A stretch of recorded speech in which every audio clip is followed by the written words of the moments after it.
The dial answer, it's crossed 40. Speaker sir, are you ready, sir? Yes, sir. Good afternoon. Ready, sir. Yeah, sir. Ready, sir. Thank you. Yeah. Good evening, fellow Foundrymen. It gives me immense pleasure to welcome all of you for this virtual meeting on the topic zero maintenance in Foundry. As you all aware, the National Center for Skill Development. Earlier, it was called as Center for meeting. Sir, can you mute everyone? Yeah. As you all aware, earlier the Center for Education and Training was renamed as National Center for Skill Development. Now, as a new initiative, we started to conduct virtual training program on 4th Friday of every month. You see, so far we have conducted one program last month, 27th September 2024, on the topic adopting artificial intelligence in Foundries, and this was conducted by Mr. J. Balasubramanian, Head Analytics and ET of Ashok Leyland. This meeting was very well attended by everyone. Around 103 people have attended this meeting, and thanks for your active participation. And now, once again, I am welcoming you all for this meeting on the topic zero maintenance and Foundry. And now I am having great pleasure in introducing Mr. A. Balaji, an electrical and electronics engineer by profession, serving MS Brakes India Private Limited Foundry Division for more than 3 decades and taken various roles and responsibilities during his tenure. Presently, managing projects and utilities functions, energy management system, and green manufacturing requirements. Sustainability initiative across all the Foundry divisions, liaising with the government authorities to meet the statutory requirements, and so on. It will take more time to read his biography. In any way, I will shortcut it. He is a certified auditor for quality management system for IATF 16949, environmental management system, ISO 14,000-2015, and energy management system, ISO 50,001-2018 standard. He is also shouldering the responsibility of management representative for ENMS for the past 10 years. And I am having great pleasure in introducing Mr. A. Balaji to the August audience. And Balaji sir, now the floor is yours. I request the participants to keep their systems in silent mode or keep in mute mode so that there will not be any disturbance for the speaker. If you are having any doubt, kindly note down. At the end of the program, you can ask questions. Mr. Balaji will answer. All your queries will be answered at the end of the program. Thank you very much, sir. Balaji, now the floor is yours. Thank you. Good afternoon to all, sir. Thank you for introduction. So, Mr. Daya, sir, can you able to hear me? Please continue. Yeah, thank you, sir. Thank you, sir. Thank you. Just a minute, I will share my screen, sir, presentation screen.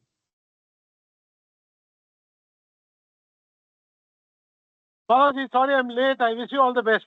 I welcome you. Thank you, sir. Thank you, sir.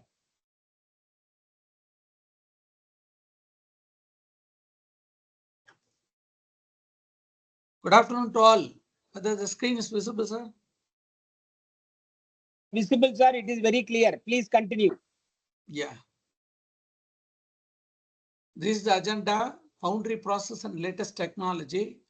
Those who are new for Foundry industry, as well as zero maintenance approach, we are going to decide. There is a theme of this presentation, maintenance system at Foundry, benefits of zero maintenance approach, best practices at Foundry, and improvements. This is a Foundry process. Foundry is an industrial plant where metals are melted, cast into molds, and processed into desired shapes. These are the Foundry process flow, modern Foundry. Here we focused the major departments like melting, molding, sand plant, core, and tooling. Also, we have highlighted what are the latest technology available in the key process.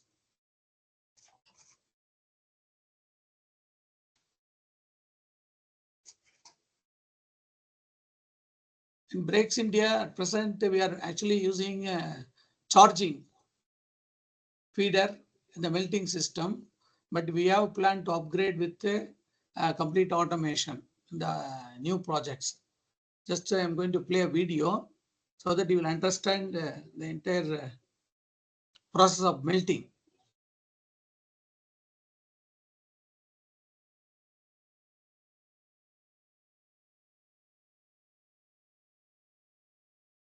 This is charging area where we used to unload all the raw materials, and this get automatically transferred through a 10-ton magnetic system. Along with the 10-ton, actually 10-ton capacity of the crane, 5-ton is the magnet capacity, and it was well programmed so that we can transfer the material as per the recipe. And it is fitted with the global position sensor system so that we know where the crane location. And this is being operated through a person so that we can minimize the people in the melting. Based on the customer product specification, the charge specification is decided, and they program. Based on the program, they transfer the charge material. It was entirely controlled through a PLC process. Also, based on the chemistry, alloy also evaluated through a system based on the feedback from the spectro. Then they are adding and they are transferring the metal to the pouring system. The advantage is here is you can optimize the raw material as well as you can predict the next charge mix using the technology. That's the advantage. This is one of the foundry we introduced double pouring to improve productivity. Actually, the concept in the machine cycle time is only 8 seconds to produce mold. But where we have more than 15 seconds of pouring, we introduce this double pour technology. In one of the foundry, we have introduced a 240C machine.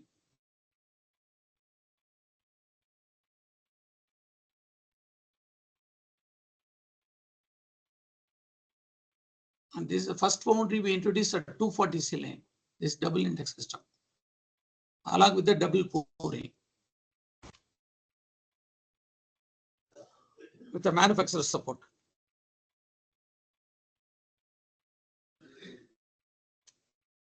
These other initiatives, nowadays there is a challenge in getting people in foundry industry. So we are also looking for automation wherever it is feasible.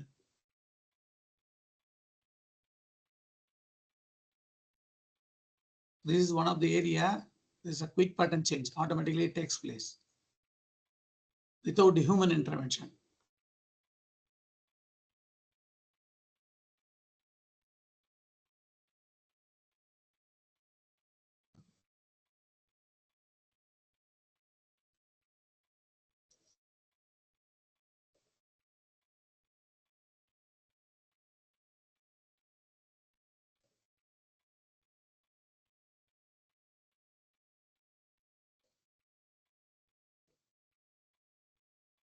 At 240 machine, we introduced a robot system for core placement as well as filter placement.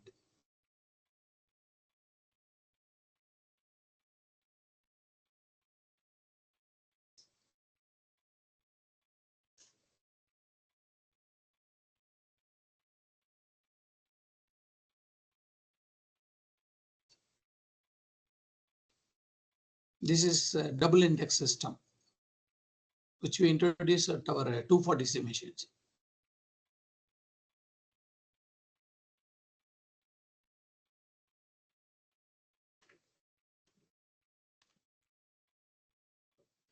This is a vertical sleeve feeder system through robot in one of our 240C machines.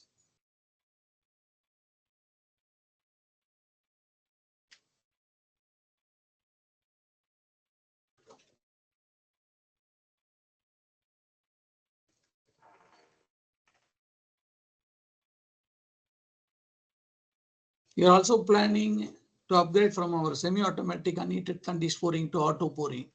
One of the new projects, it is in progress. This is one of the other initiatives which we have done at our 240C machine, the mold accuracy controller. The object is to reduce the defect of mold to produce good casting. This we used from the OEM recommendations.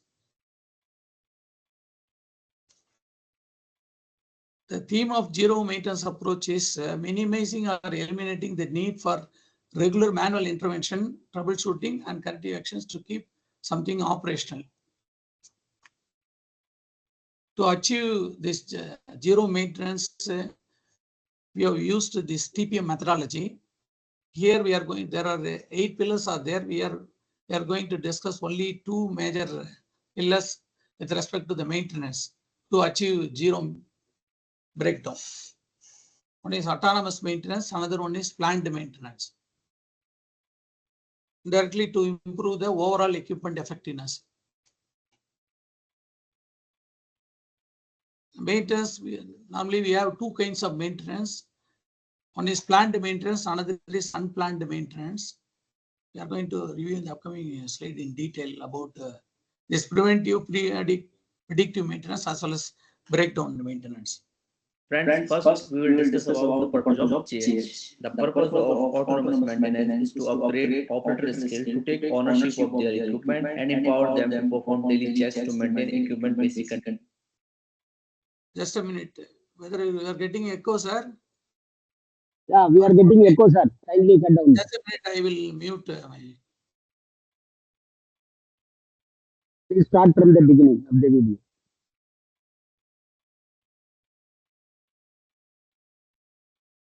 Friends, first we will discuss about the purpose of GH. The purpose of autonomous maintenance is to upgrade operator skill to take ownership of their equipment and empower them to perform daily checks to maintain equipment basic condition and performance. So autonomous maintenance के through हम operator के skill को upgrade करते हैं, उसके अंदर develop करते हैं ऑनरशिप कैपेबिलिटी सो दैट कि वो अपने इक्विपमेंट के ऑपरेशन के साथ साथ उसकी मेंटेनेंस की भी जिम्मेदारी ले. इसको अगर हम सिंप्लीफाई करें, autonomous maintenance have an important role to change operators attitude from I operate you maintain to I operate I maintain.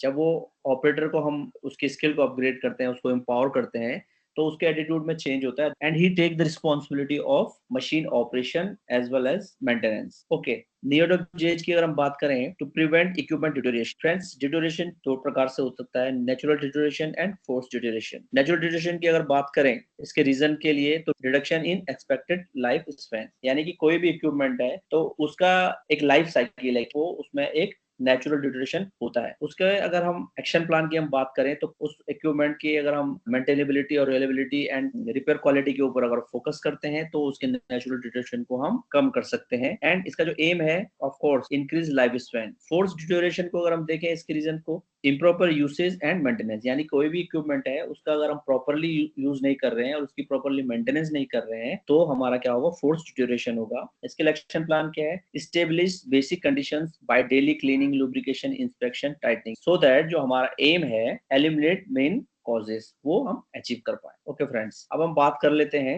JH 7 steps के ऊपर. फ्रेंड्स, अगर इनके स्टेप्स को अगर हम देखें, सबसे पहले है step 0 training and preparation and step 1 है initial cleaning with meaning. Second one is counter measure against SOC and HTA. Third step है development of tentative JH standards. Fourth one is overall general inspection. Fifth one is autonomous inspection and sixth one is standardization and seventh one is autonomous maintenance.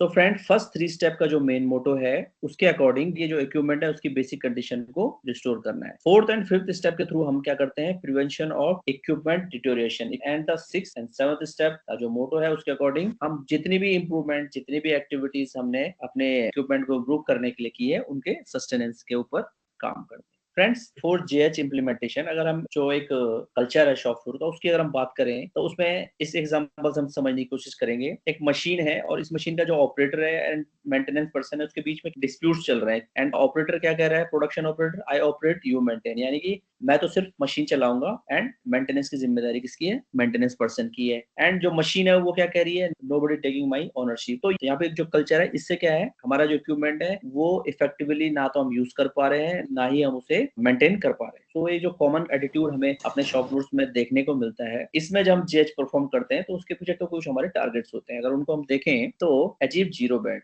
Bad means break down, accident and defect. तो हमारा जो target है JH का, TPM का, zero bad को achieve करना है। And वो कैसे करेंगे, restoration of machine basic conditions, prevention of machine deterioration, sustenance and continuous improvement. Okay friends, अब हम जेएच के ऑल 7 स्टेप के ऊपर अपने आगे की स्लाइड्स में डिटेल में बात करेंगे। फर्स्ट हम बात कर लेते हैं स्टेप 0 ट्रेनिंग एंड प्रिपरेशन के ऊपर। Categorize all machine in A B C categories. हमारी शॉप फ्लोर में जितनी भी मशीन है, फर्स्ट ऑफ ऑल जो हमारा स्टेप 0 है उसमें हमने क्या करना है, सारी मशीन को लिस्ट आउट करना है, उनको A B and C category में डिवाइड करना है। ए बी सी कैटेगरी को अगर समझे, category means no alternate option to run the production, यानी कि अगर हमारी मशीन स्टॉप होती है और उसके बाद हमारे पास प्रोडक्शन को रन करने का कोई भी ऑप्शन नहीं है, कस्टमर की लाइन अगर स्टॉप होती है तो वो सारी इक्विपमेंट्स हमारे ए कैटेगरी में आएंगे। बी कैटेगरी की अगर हम बात करें, हैव सेकेंडरी ऑप्शन, हमारे पास अगर मशीन स्टॉप होती है तो हमारे पास प्रोडक्शन रन करने के लिए सेकंड मशीन या सेकंड टूल अवेलेबल है। सी कैटेगरी की अगर मशीन की बात करें, कैन रन प्रोडक्शन मैनुअली, यानी कि अगर मशीन बंद हो जाती है तो भी हमारे पास मैनुअली प्रोडक्शन रन करने का ऑप्शन है। सेकंड स्टेप को अगर हम देखें, collect past data of all machine related to break down and defect to understand current situation, यानी कि जितनी भी मशीन है जो हमने एबीसी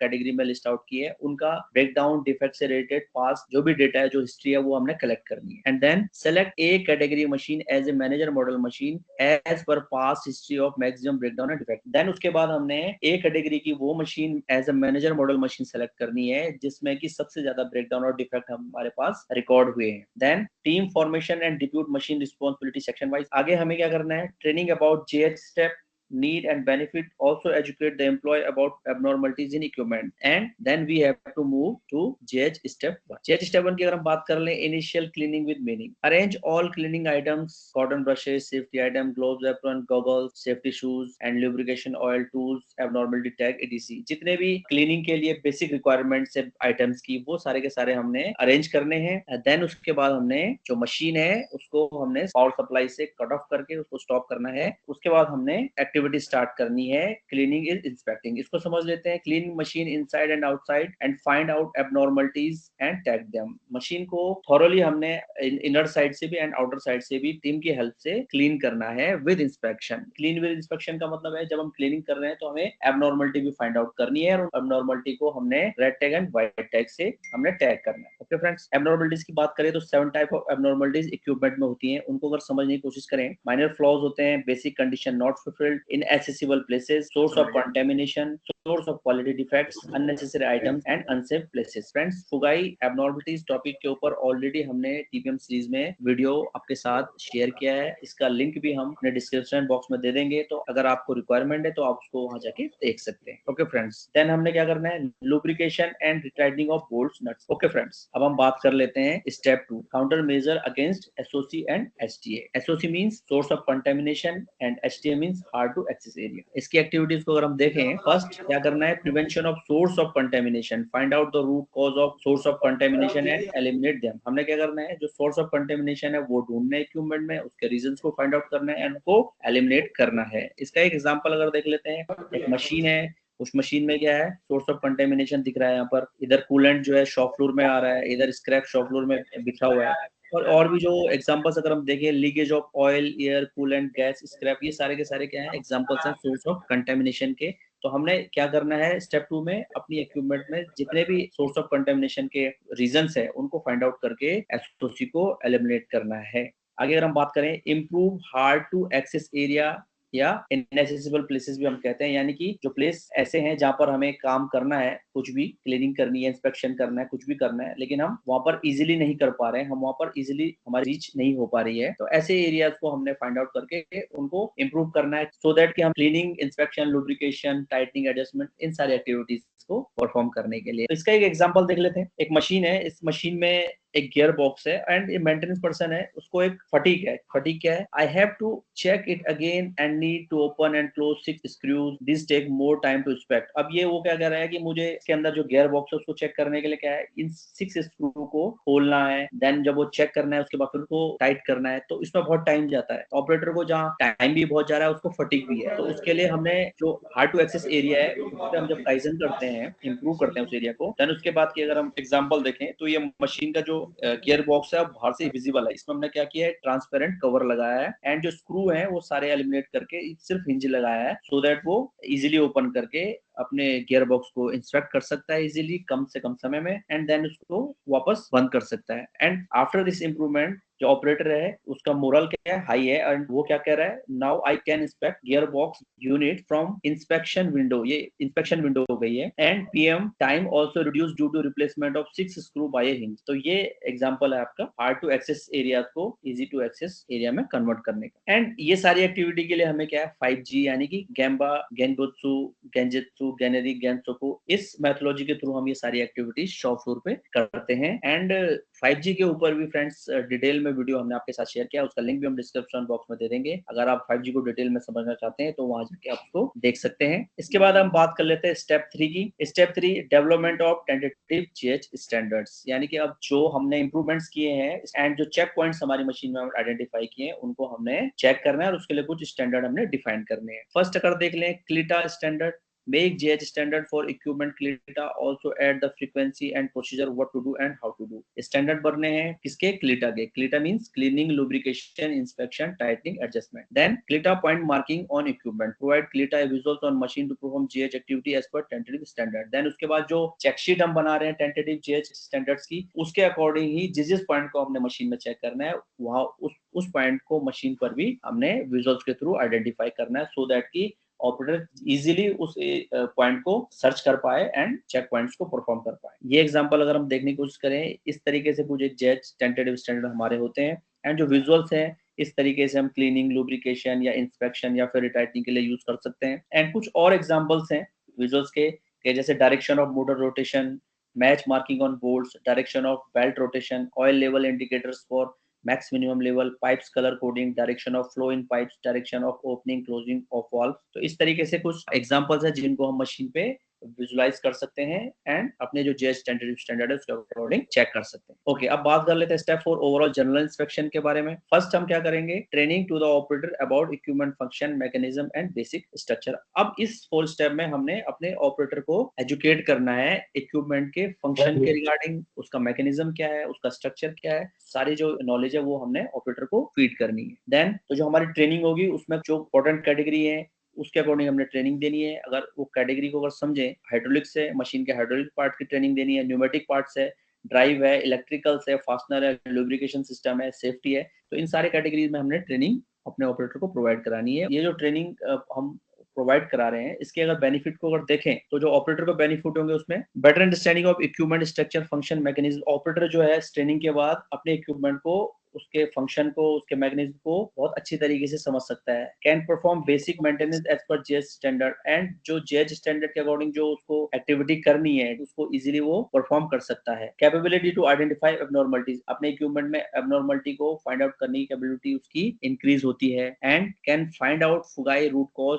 एंड एलिमिनेट देम, और जो एबनॉर्मलिटी है उसके रूट कॉज को फाइंड आउट करके उसके अगेंस्ट काउंटर मेजर लेने की भी कैपेबिलिटी ऑपरेटर की बढ़ती है। सम अप करें तो जो हमारा ऑपरेटर होता है वो एम्पावर्ड होता है। ओके फ्रेंड्स, आगे चलते हैं स्टेप 5 ऑटोनोमस इंस्पेक्शन। इसकी एक्टिविटीज को अगर देखें, revise GH standard, add new क्लेडा points if required, remove that points which have no possibilities of problem occurrence. अब जो हमने स्टेप 3 में GH स्टैंडर्ड बनाए थे, स्टेप 3 के बाद 5 तक आके जो हमारा एक डेटा कलेक्ट किया है उस डेटा को हमने रिवाइज करना है, और रिवाइज करते हुए ये देखना है कि कोई नया ऐसा पॉइंट तो नहीं जो कि हमने अपने स्टैंडर्ड में ऐड करना है, या फिर कोई ऐसा पॉइंट जिसको हम चेक तो कर रहे हैं बट उसके थ्रू कोई भी प्रॉब्लम आने की जो पॉसिबिलिटीज है वो बिल्कुल जीरो है। तो उसको अगर हमको डिलीट भी करना है या उसकी फ्रीक्वेंसी को कम करना है तो वो भी हम कर सकते हैं। Then check the possibilities to reduce क्लीटा frequency based on past data. वही जो आपने बात की, तो उसके रिवीजन में उसकी फ्रीक्वेंसी को भी हमने देखना है। स्टेप 6 देख लेते हैं, standardization, ensuring maintenance and management of step 1 to 5। हमने क्या करना है कि जो 1 स्टेप से लेकर 5 स्टेप तक हमने एक्टिविटीज की है वो हमने इंश्योर करना है कि वो सारी की सारी चीजें प्रॉपर्ली मेंटेन की जा रही हैं। Then ensuring that everybody should follow the JH standard, JH standard को प्रॉपर्ली फॉलो किया जा रहा हो, ये भी इंश्योर करना है। And at last hand over equipment ownership to the operator, and जो हमारा मेन मोटो है उसके अकॉर्डिंग जो ऑपरेटर है उस मशीन का, उसको अब हमने इक्विपमेंट को हैंड ओवर करना है, क्योंकि उसे हमने इक्विपमेंट के फंक्शंस के रिलेटेड, मैकेनिज्म से रिलेटेड, उसके एब्नॉर्मलिटी से रिलेटेड या जो भी इंप्रूवमेंट हमने की है उस सभी में उसका रोल रहा है, तो उसको हमने वो ओनरशिप देनी है मशीन की। ओके फ्रेंड्स, स्टेप 7 जो लास्ट स्टेप, उसकी अगर हम बात करें, ऑल आउट ऑटोनोमस मेंटेनेंस, तो इसकी जो मेन एक्टिविटी अगर उसको देखें, sustain the achieve target through positive and active participation of all team members, यानी कि जो भी हमने अचीवमेंट की है अभी तक अपने इक्विपमेंट के ऊपर, जो अच्छे रिजल्ट्स हमने अचीव किए हैं उनको हमने पूरी टीम के साथ सस्टेन भी करते जाना है। Find TPM policy to achieve the target of zero bat, TPM policies हमने बनानी जिसके थ्रू हम अपने जो जीरो बैट का जो हमने टीपीएम का या जेएच का टारगेट लिया है उसको हम अचीव भी करें एंड उसको सस्टेन भी करते हैं। Execute kaizen to improve present condition and achieve new target of OE, OP और पीक्यूसीडीएसएम, जो हमने काइजन या इंप्रूवमेंट की कल्चर है उसको हमने सस्टेन रखना है, फर्दर नए टारगेट हमने अपने अचीव करते रहने हैं। And MRM to be conduct to check the effectiveness, and इन सभी एक्टिविटीज को, जो जेएच की सारी एक्टिविटीज है उनको हमने मंथली रिव्यू मीटिंग जो एमआरएम है उसके थ्रू मैनेजमेंट के साथ मिलकर रिव्यू करते रहना है कि कितना इफेक्टिवली उसे हम परफॉर्म कर पा रहे हैं। फ्रेंड्स, अगर हम जेएच एक्टिविटी को प्रॉपरली इंप्लीमेंट करते हैं अपने शॉप फ्लोर में एंड उसके बाद के अगर रिजल्ट्स को अगर हम देखने की कोशिश करें, तो एक इक्विपमेंट है जिसको कि हमने जेएच से पहले as a model manager machine हमने सेलेक्ट किया था, उसको इम्प्रूव जब हमने किया, ऑल 7 स्टेप हमने उसमें इम्प्लीमेंट किए, अभी ऑपरेटर उस मशीन को चलाने के साथ साथ उसकी मेंटेनेंस की भी ओनरशिप लेता है एंड जो उसके इम्प्रूवमेंट है उनको सस्टेन करने के साथ साथ फर्दर नए इम्प्रूवमेंट की भी वो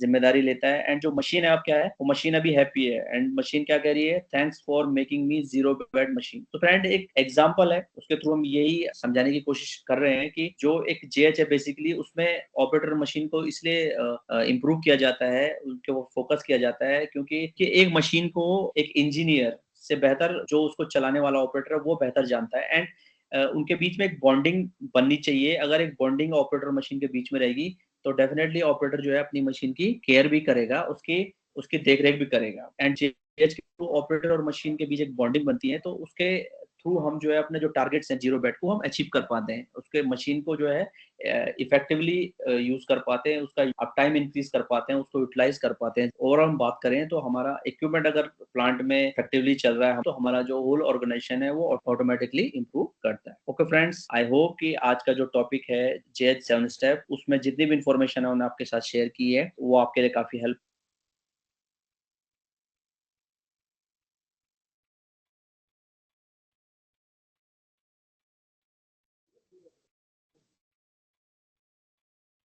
Friends, first we will discuss about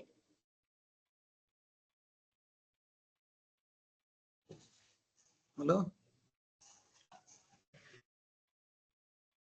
Sir, actually we have initiated this TPM kickoff during 1999. Whatever the methodology which we used for autonomous maintenance, we just played. Based on that maintenance, actually the new generation machines, what we done, whatever we learned through these TPM practices, which we incorporated in the new generation machines. This is we have done during 1999. And our company was certified for TPM Excellence Award through various initiatives.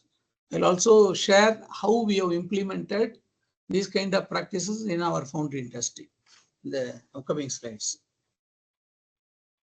This is the background.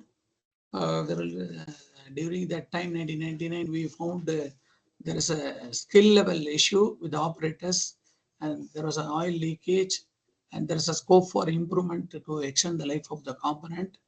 And also there is a variation in process, and we need to improve the 5S. This is the various steps towards implementing this autonomous maintenance. Ultimately, our objective is to enhance the operator. I maintain, I controlled my machine. This is the ultimate goal of this autonomous maintenance. Actually, we have to jointly work to the operation team. so that we can able to achieve this zero breakdown.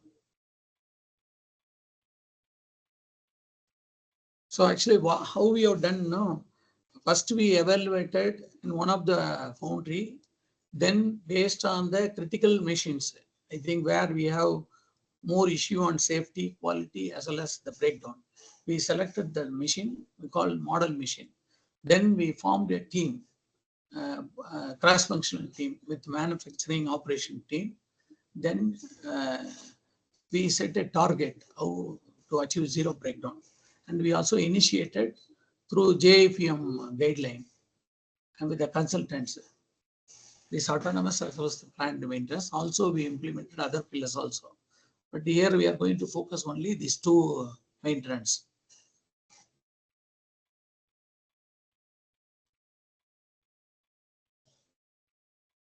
Once we identified the machine, what we done, we isolated the different area of parts, and each group team members taken ownership to take care of this cleaning, inspection, lubrication part. Also, simultaneously, we educated the operative team on these steps, especially this step 1, 2, 3. This is the team member, and this is the 7 steps we added in our Foundry. So what we done, once we chosen the model machine, we had cleaned the machine, then we inspect and we put the abnormality tag, red tag. So for each machine, we segregated to assembly, sub-assembly, and component. For each component, if there is abnormality notice, we put a red tag. The object is first you have to clean to inspect, inspect to detect, detect to rectify. This is the flow. So for each abnormality, we identified what kind of classification, why it has happened, how to prevent it. So we started YY analysis for each abnormality. Then we take the responsibility and we put the target date, and we have corrected all the problem. Also, we have taken respective corrective action for the abnormality identified. The objective is ultimately slowly want to reduce the abnormal. This is one of the autonomous maintenance checklist for listing what are the abnormalities in the model machine. Once identified, we also collaborate with the DISA team. Actually, originally DISA was with a closed door. We found it was difficult to inspect. So what we done, we have removed that cover. We made a inspection glass with the necessary beadings. Also, we recommend DISA to incorporate these kind of what are the improvements which we learned through collaborative effort in the upcoming new machines. This we introduce over a period of time. The objective here is for easy inspection, so that during the operation you can, with a lesser time, you can able to detect the abnormality.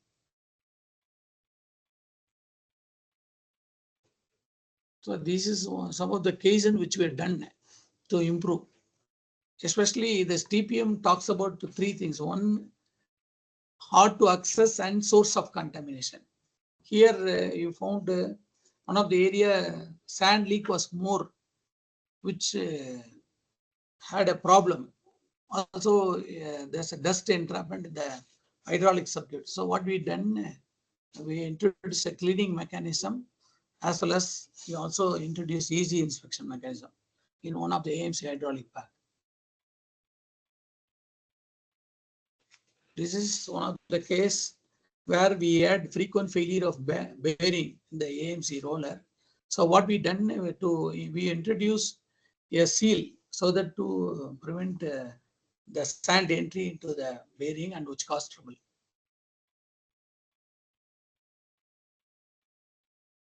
These are all some of the tentative standard. So generally what we used to do, we take a guideline from the manufacturers, then we communicate to our employee. We put normally we used to have a checklist in the maintenance manual. Generally the maintenance people execute the preventive maintenance plan. So to educate the operator, what we done on the equipment, we created a standard to fill the oil level, what kind of oil they need to fill, how much they need to fill the quantity. If they not fill, what will happen? Also, how much quantity with the tool. We also provided necessary infrastructure tools so that the operator himself, they will take care of the autonomous maintenance. These are the some standards for cleaning, inspection, lubrication, which we established for our molding machine. Currently, we also provided on the job as well as the off-the-job classroom training for the manufacturing team so that they know the importance of the machine. This is also some of the samples which you have done for easy lubrication, easy inspection. The OEM generally they will not provide a temperature indicator, come controller in the for pattern plate heaters. So we provided an externally digital temperature controller. Also, we find difficult to apply a lubrication for the AMC cylinders. So we extended the lubrication point for easy lubrications. Also, we created a tentative standard for diesel spray mechanism functions verification, chamber plate vent cleaning mechanism, as well as pattern plate heater temperature monitoring mechanism. This is also easy inspection for foundation of the molding machine. The objective here is in case of any the purpose we have to educate them, why we need to do, how we need to do. If any abnormality takes place, how we have to identify what it will create a problem, also how to prevent it. This is the fourth step. These are all some of the examples which were done for our DISA 230Z molding machine.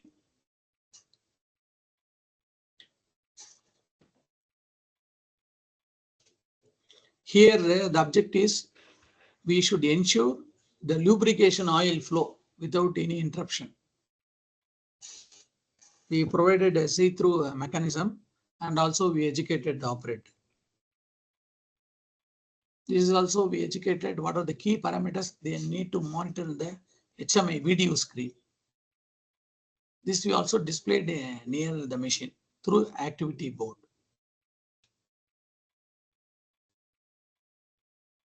This is one of the heat exchanger for cooling the hydraulic oil.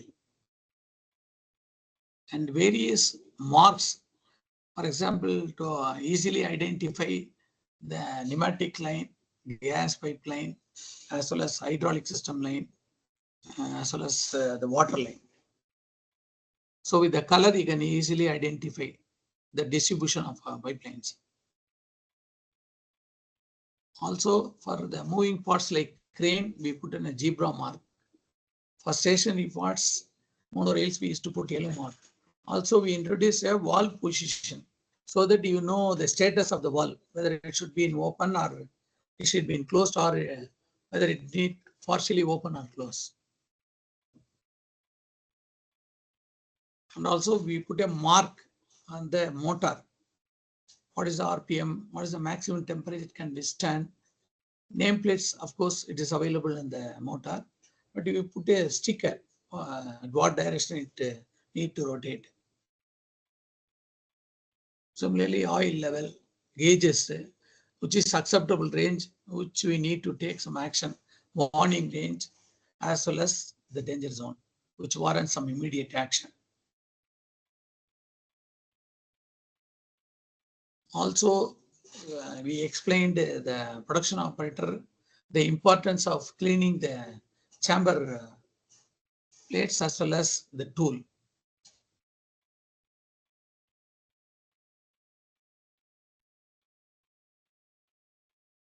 This is one of the important process parameters, so that stand may not stick with the mold.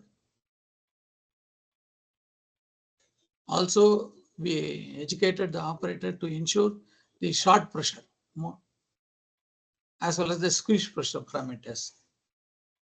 otherwise it will produce a defective mold.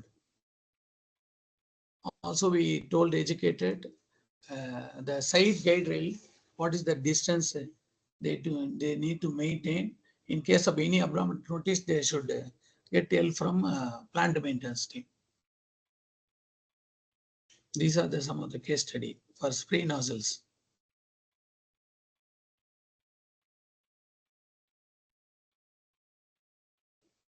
Once we educated the operator and once they become familiar, we have to handle the machine through final standard. Normally, when we start the machine with the manufacturer's recommendations, then we review the frequency periodically. Based on the effectiveness, we change certain inspection, cleaning, lubrication points based on the effectiveness of the performance. Then we standardize, then we'll hand over to the machine to operator.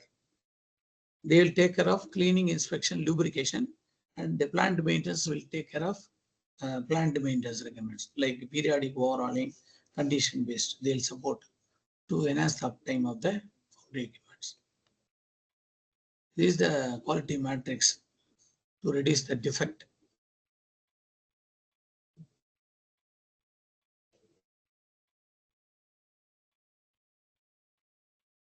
This is some of the example which educated operated through SOP. This also we displayed in nearby machine so that they will follow this instruction. Step-by-step procedures. These are all some of the maintenance instructions which are done and displayed for automatic mold conveyor.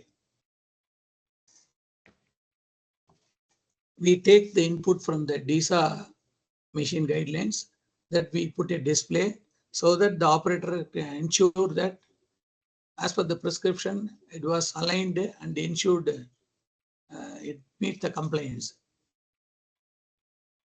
These are some of the case examples. Also, we evaluate the production operator on the 4 level. First, normally they will have no knowledge level and the plant maintenance team educate and they will review their knowledge through some exercise.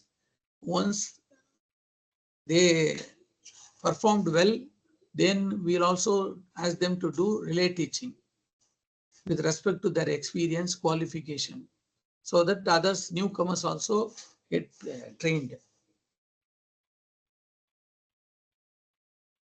Once completed, we'll hand over the machine to the manufacturing team so that they will take care of the initial 4 steps.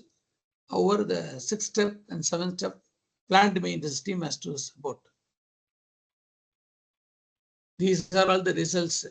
We have improved the 1-point lessons as well as we had improved number of cases. Also, the failure was slowly it was reduced. Abnormality also reduced. This is the result. This is how we what kind of role the plant maintenance. The upcoming video I'll share with you.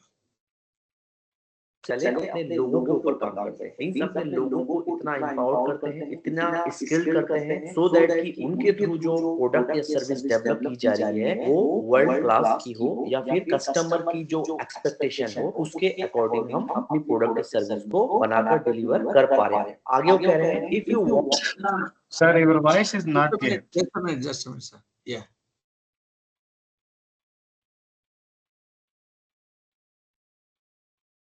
चले अपने लोगों के ऊपर काम करते हैं, means अपने लोगों को इतना एम्पावर्ड करते हैं, इतना स्किल्ड करते हैं सो दैट कि उनके थ्रू जो प्रोडक्ट या सर्विस डेवलप की जा रही है वो वर्ल्ड क्लास की हो या फिर कस्टमर की जो एक्सपेक्टेशन हो उसके अकॉर्डिंग हम अपनी प्रोडक्ट या सर्विस को बनाकर डिलीवर कर पा रहे हो। आगे वो कह रहे हैं if you want to get the maximum amount of profit over the long term then you need to invest in your organization and your people right at the very start. So वाकई अगर हमें एक profitable organisation के रूप में regular long term तक continuously competition में बने रहना है तो हमें अपने ऑर्गेनाइजेशन के साथ साथ अपने लोगों के ऊपर इन्वेस्ट करना होगा, समय इन्वेस्ट करना होगा, पैसा इन्वेस्ट करनी होगी, टेक्नोलॉजी सो दैट कि जिनके थ्रू हमारा प्रोडक्ट या सर्विस हम डेवलप कर रहे हैं, वो अगर स्किल्ड होंगे, वो अगर प्रॉपरली ट्रेंड होंगे, एम्पावर्ड होंगे, तो डेफिनेटली आपकी जो प्रोडक्ट और सर्विस है वो ऑटोमेटिकली क्वालिटी स्टैंडर्ड को मीट कर रहे होंगे, आपके कस्टमर की एक्सपेक्टेशन को, सेटिस्फेक्शन को कंप्लाइज कर रहे होंगे एंड आपकी एक ब्रांड इमेज को बेहतरीन तरीके से मेंटेन एंड सस्टेन कर पा रहे होंगे।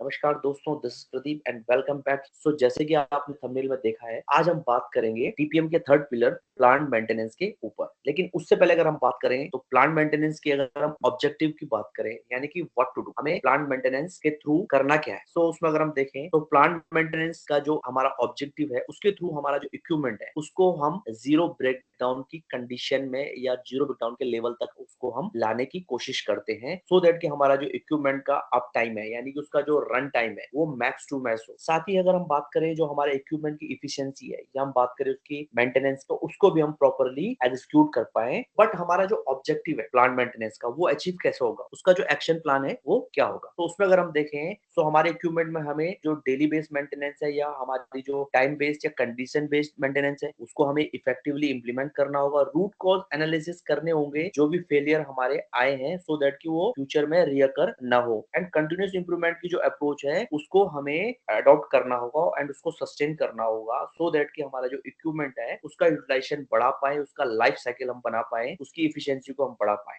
सो अब अगर हम बात करें आज के मेन टॉपिक के ऊपर, तो प्लांट मेंटेनेंस को अगर हम ओवरऑल देखें तो 4 स्टेप में हम प्लांट मेंटेनेंस को अपने इक्विपमेंट में इंप्लीमेंट कर सकते हैं। वो 4 स्टेप में अगर हम बात करें तो पहला इंपॉर्टेंट स्टेप हम देख लेते हैं, इंक्रीज एमटीबीएफ, यानी कि हमारे इक्विपमेंट में जो एमटीबीएफ है, मीन टाइम बिटवीन फेलियर, वो हमें इंक्रीज करना है। एंड इसको इंक्रीज करने के लिए क्या एक्शन प्लान है, उसको अगर हम देखें तो हमारी जो मशीन है उसकी बेसिक कंडीशन को हमें हमेशा रिस्टोर करना है, उसको हमें हमेशा बना के रखना है, सो दैट कि हमारा जो मशीन है उसमें ब्रेकडाउन के चांसेस कम हो। हमारे जो कंट्रोल्स हैं हमारी मशीन को ऑपरेट करने के लिए या मेंटेन करने के लिए, वो हमारे डिफाइन होने चाहिए एंड वो फॉलो भी होने चाहिए। हमारे जो ऑपरेटर्स हैं उनको हमें ट्रेन करना है, सो दैट कि हमारी जो राइट ऑपरेटिंग कंडीशन है मशीन के लिए वो उसको फॉलो कर पाए। एंड पैरेलली हमारी टीम को ओवरऑल हमारा जो कंटिन्यूअस इंप्रूवमेंट का जो एक माइंडसेट है, जो अप्रोच है, उसके साथ अपने इक्विपमेंट पे हमें काम करना चाहिए। फ्रेंड्स, आगे बढ़ने से पहले मैं आपको ये बता दूं कि एमटीबीएफ के ऊपर ऑलरेडी हमने एक डिटेल वीडियो आपके साथ पहले भी शेयर की है, उसका लिंक भी हम डिस्क्रिप्शन में आपके साथ शेयर करेंगे, तो वहां से आप एमटीबीएफ के बारे में डिटेल में इंफॉर्मेशन ले सकते हैं। आगे सेकंड स्टेप की अगर हम बात करें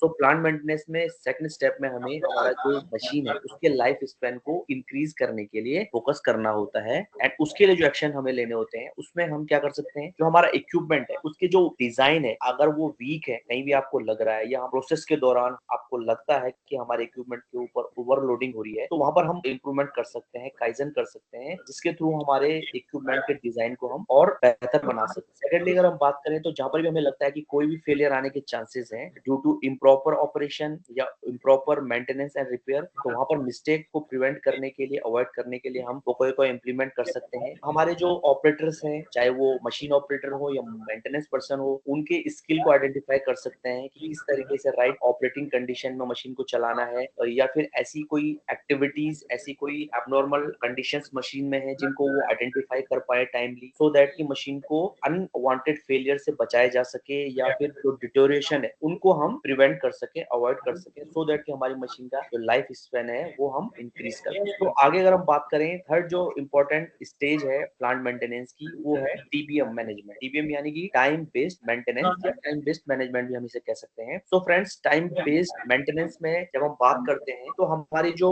मशीन में एमटीटीआर है, यानी कि मीन टाइम टू रिपेयर, उसको मिनिमाइज करने के लिए हमें फोकस करना होता है। उसके लिए हमें क्या करना है, तो फ्रेंड ऐसे एरियाज, ऐसे पार्ट जिसकी वजह से हमारा एमटीटीआर यानी कि mean time to repair increase हो रहा है, उन पे हमें फोकस करके वहां पर हम काइजन्स कर सकते हैं, वहां पर हम एक्शन ले सकते हैं, सो दैट कि हमारा जो एमटीटीआर है, हमारा जो मीन टाइम टू रिपेयर है, वो कम से कम हो। या फिर हम दूसरे शब्दों में कहें, एमटीटीआर कम होने का मतलब हमारा एमटीबीएफ ज्यादा होगा, यानी कि हमारा मशीन का रन टाइम ज्यादा होगा एंड हमारा मशीन का फेलियर टाइम कम होगा। सो हमें ऐसे काइजन करने हैं जो कि हमारा एमटीटीआर रिड्यूस करे। जो टाइम बेस्ड हमारी सर्विस है या हमारे जो पार्ट रिप्लेसमेंट रिप्लेसमेंट है या कोई रिस्टोरेशन है वो हम टाइमली कर पाए, उसके लिए जो भी स्टैंडर्ड हमें डिफाइन करने चाहिए हमारी मशीन के पार्ट्स के हिसाब से, प्रोसेस के हिसाब से, वो हम डिफाइन करें एंड उन्हें फॉलो करें। सेकेंडली हम जब बात करते हैं टीपीएम में तो 5 सेंसेस को यूज किया जाता है, जिसमें कि specially look, listen and feel की बात की जाती है। तो हमें हमारे 5 सेंसेस के थ्रू हमारी मशीन को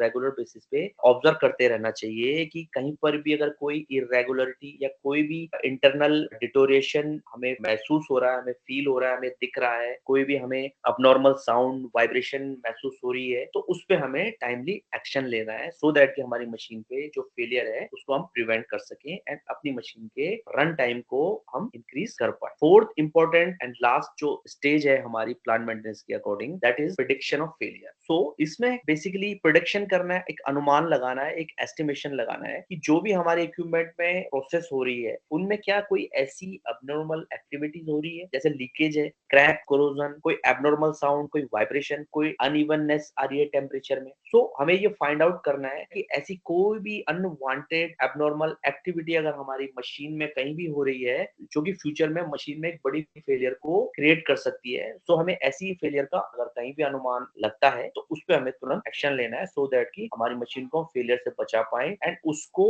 मैक्स टू मैक्स रन कर पाए, मैक्स टू मैक्स यूटिलाइज कर पाए without any interruption. So friends, I hope ये जो 4 स्टेप है प्लांट मेंटेनेंस के, ये बहुत इंपॉर्टेंट है एंड ये आपको आपकी टीपीएम की जर्नी में, प्लांट मेंटेनेंस की जर्नी में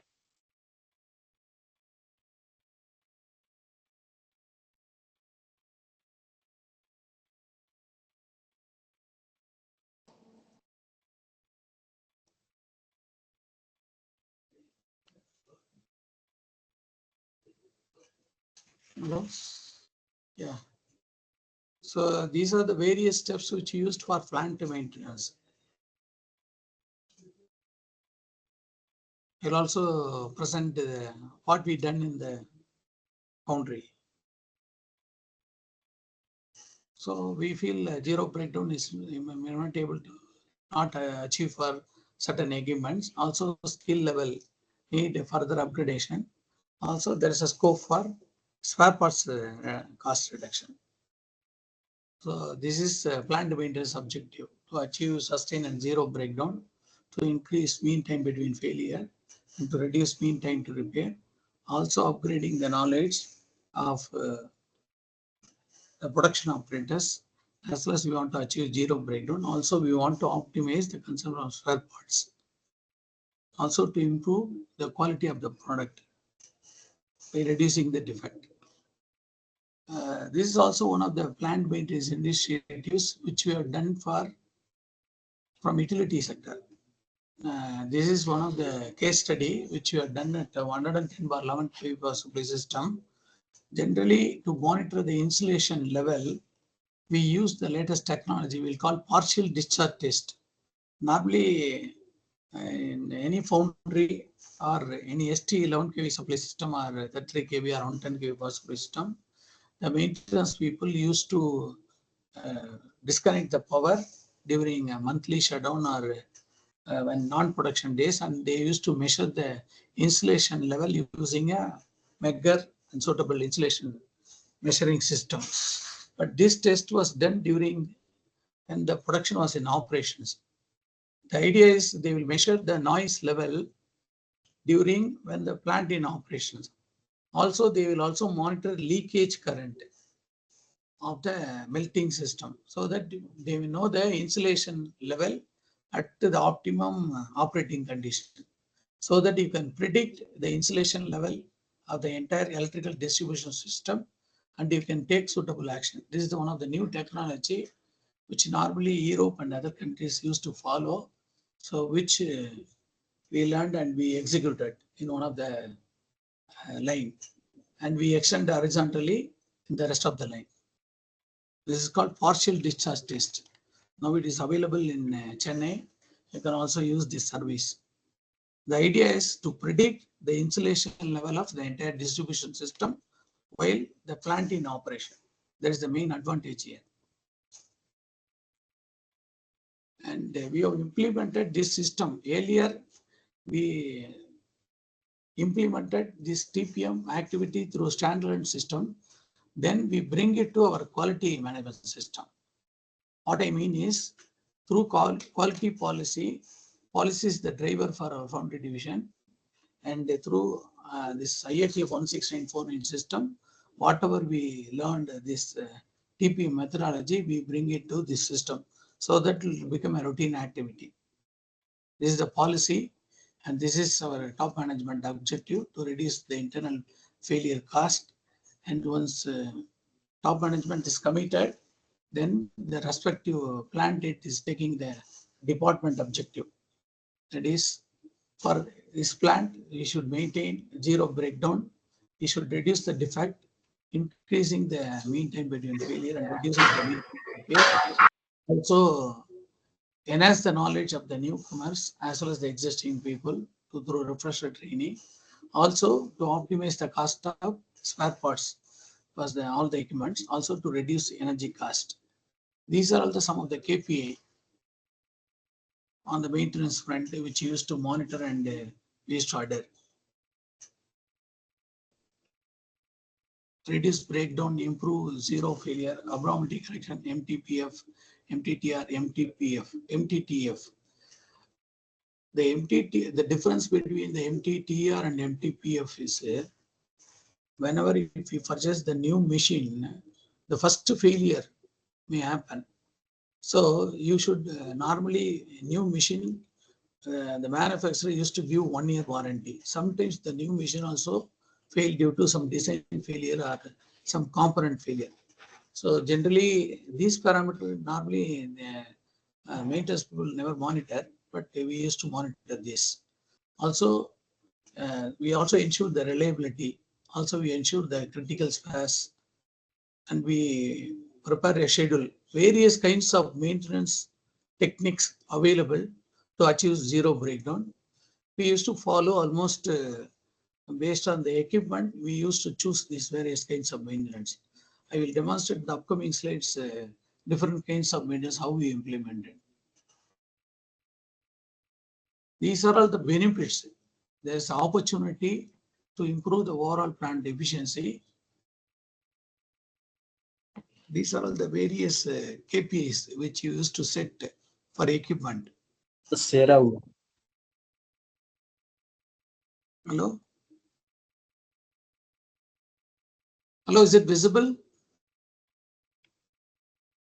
Yes, sir, it's Is it visible. visible, sir? Okay. Yes, sir. So I believe that in the bottommost certain parameters are available, whether it is visible or you want to increase the font size. These are all the various KPIs which you used to monitor for equipment. Please increase the size a little bit. It is not visible. Okay, okay.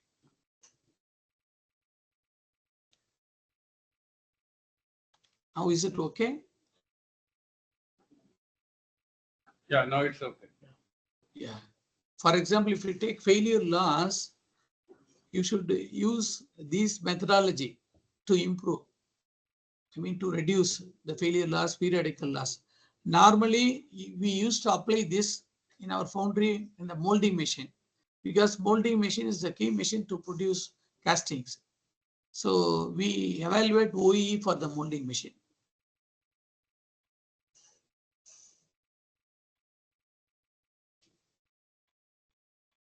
These are the other losses. I will show you in the upcoming slide what are the losses we have to monitor. Yeah, these are the steps in the maintenance process. So what we done inventorization of our assets in one of the foundry line. And the objective here is you should maintain when you purchase, what is the cost, what is the depreciation value. Also, this will help you to find out the MTTR, MTPF. I'll tell you in the upcoming slide, because the installation date is very important for monitoring mean time to repair and mean time between failure. With that, you can also able to find out whether the machine is old machine or new machine. These are all the department-wise assets details. And these are the manufacturer's guidelines. Normally, we used to take the guideline from the OEM and we ensure the compliance through preventive maintenance program. This also will train the production operator under the cleaning, inspection, lubrication standard, and we provide necessary support for easy inspection, easy cleaning, easy lubrication. Also, we found the hard to access area and we make a provision for easy to access. The idea is to reduce the cleaning time, inspection time, lubrication time. These are some of the example in molding machine.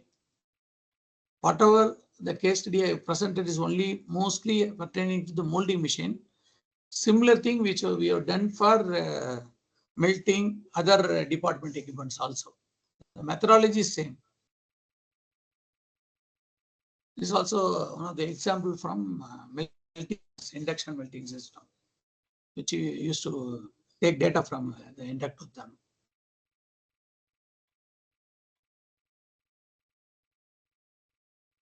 Once the checklist is identified, it also used some visual control for critical equipment so that we'll display nearby the machine so that the maintenance operator as well as the production operator use this visual display unit during a weekly maintenance.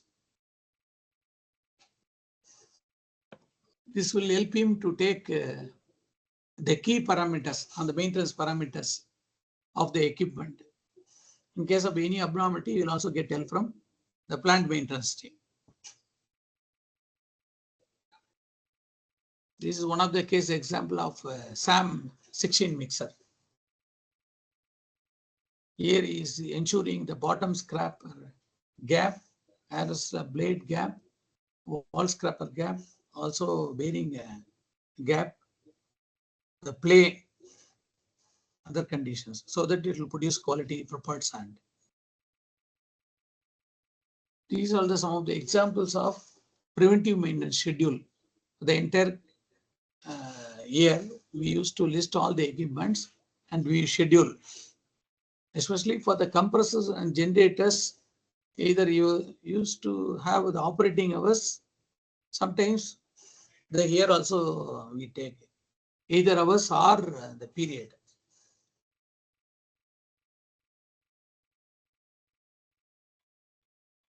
So what we done to achieve zero breakdown.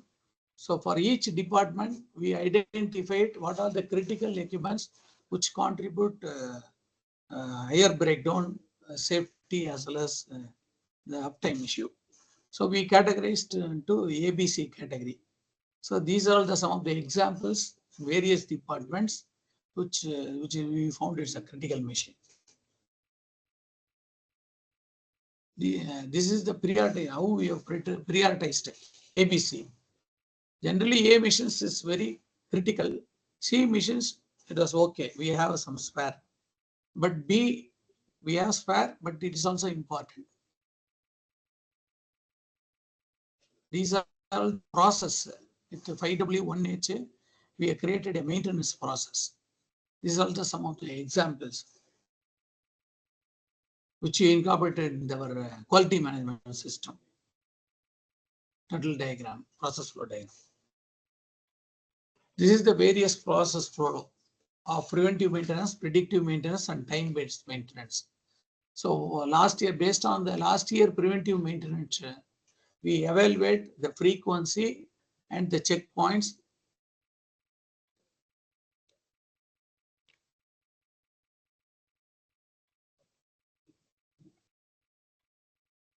Then we'll review our current preventive maintenance schedule frequency and the equipment. Then we review the abnormality. Then we take a suitable action for the abnormality, and also we bring it to the system so that we can minimize the recurrence prevention. These are some of the process flow of predictive maintenance.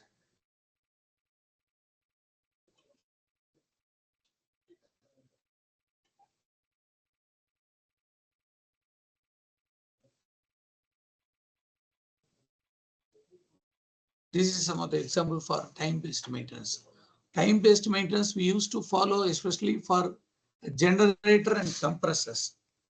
Generally, time-based maintenance little bit expensive process. So we also taken care certain equipment. We switched over to condition-based maintenance.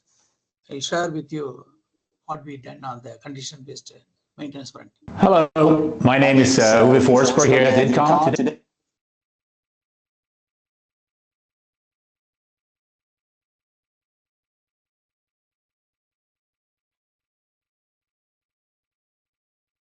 Hello, my name is Uwe Forsberg here at IDCOM. Today I'd like to talk about how important it is to actually start with the basics when you're doing your PM program.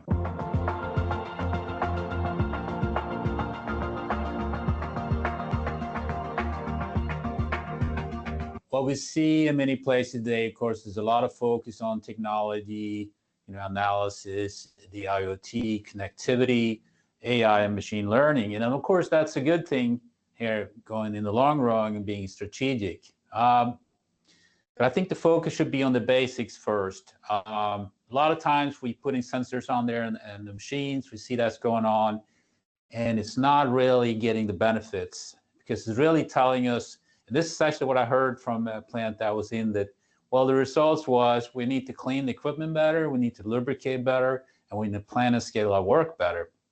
It's just saying, before you're actually starting to put or invest in these sensors and machine learning, it's important to get your equipment in good condition, because otherwise you're just going to tell you to repair it right away or do corrective maintenance.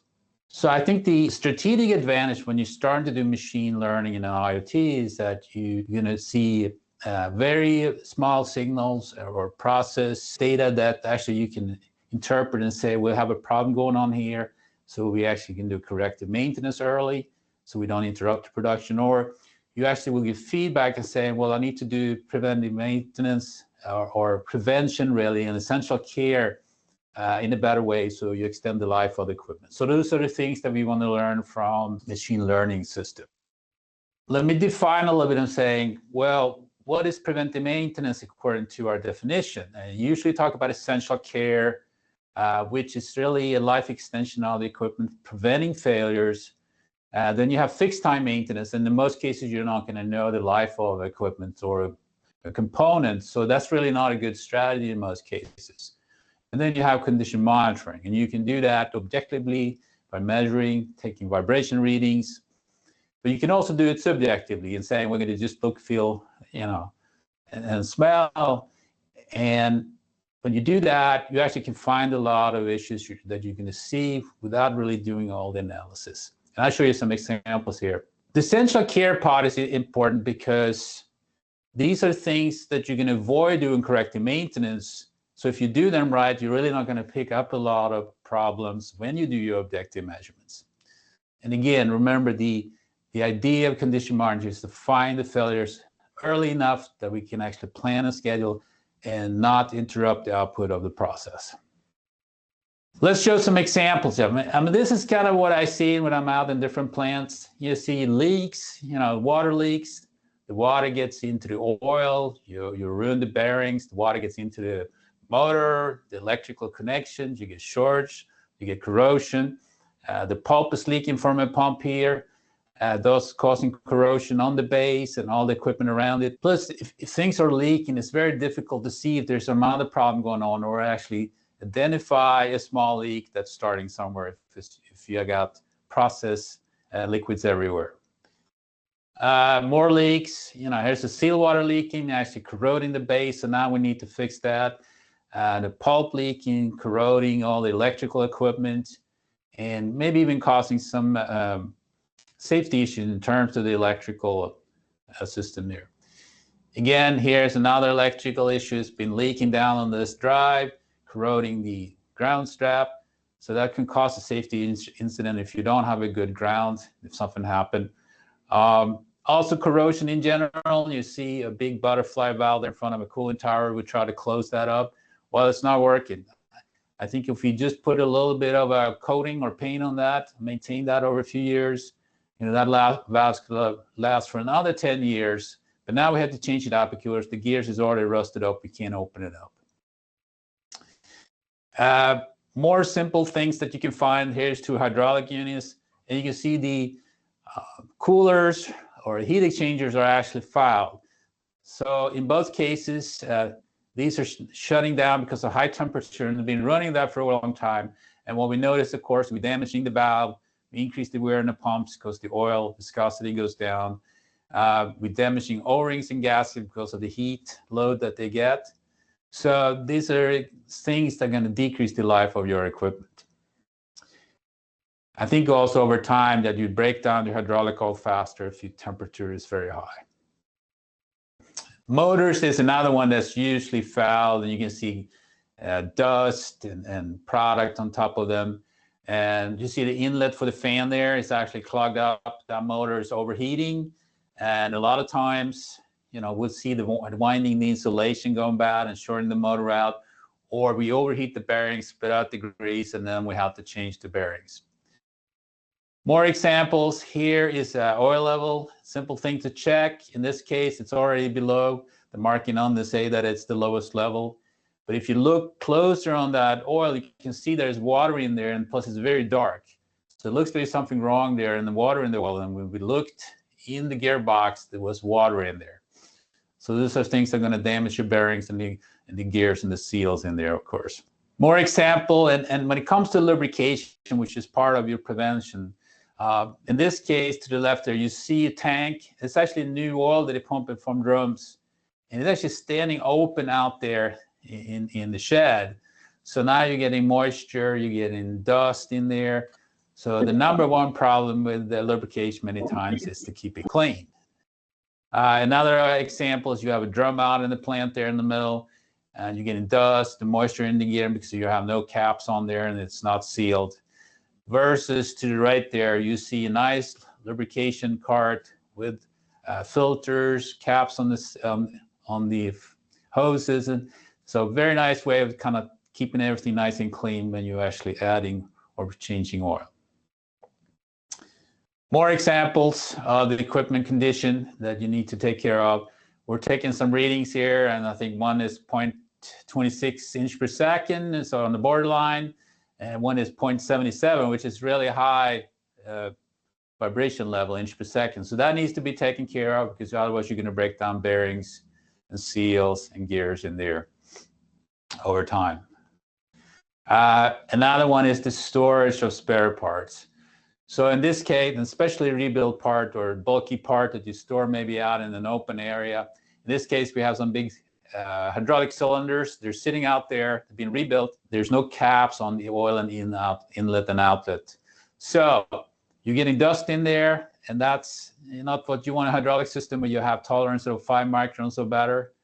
Another one I see a lot is electrical equipment sitting out in the switchgear or in the open, getting dust on it. So this breaker is probably not going to be that good of a shape because there's a lot of dust on it when you try to use it. So to summarize, what you need to do to focus on the basics, develop your preventive maintenance program, and you should be using, basic essential care, which is preventive measures, and doing subjective inspections, because they are very useful if you do it right. Whatever you find, you need to execute that, correct the equipment problem, define your priority systems. You work on the things that are important first, and manage your backlog and saying things cannot sit around for too long, because we need to correct the problems before they actually cause some additional problems or grow in the extent, so to speak. So give us a call.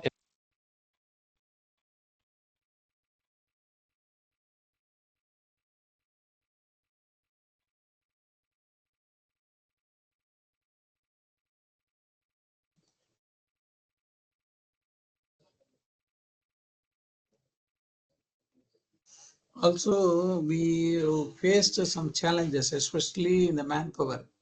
So in the upcoming slide, I'll also share with you. Earlier stage, we used to prepare this kind of checklist, and we used to engage people for monitoring all this preventive maintenance. But nowadays, because when you check the daily inspection cleaning, it will happen only once in shift or once in 24 hours. So we found certain failures, it was continuous. So what we done, we introduced in some of the critical equipment a sensor which will give 5 feedback like temperature, noise, vibration, and other 2 parameters, so that we can see the trend of the equipment condition, and we can able to take a decision proactively so that we can eliminate a problem. That also I'll share with you in the upcoming slide. These are the traditional method which used to follow quite long time. This is our preventive maintenance, predictive time-based maintenance plan. Is one of the department like utility as well as this tool room machineries. This is for substation and generators plan sample. Also compressor. We used to monitor for more than 50 HP motor. We used to monitor the temperature of the driven and non-driven bearing temperature through thermography. Also, we have taken certain initiatives on the energy conservation front through monitoring the air leakage through ultrasonic detection system. Also, we used some acoustic camera to evaluate the leakage. Also, we introduced some of the energy conservation initiatives in the molding machine by removing the compressed air energy operated vacuum pump with the electrical energy operated vacuum pump. We had done a significant saving. Also, we introduced variable frequency drive for one of the air compressor. Also, we created awareness about this compressed air leakage across the Foundry division. These are the plan on time-based maintenance, but it is expensive. So what we done, we switched slowly to condition-based maintenance for few equipments. This is one of the sample for compressor to change the filters as well as the oil periodically. These are some of the example for a 110 kV substation transformer, incoming transformer.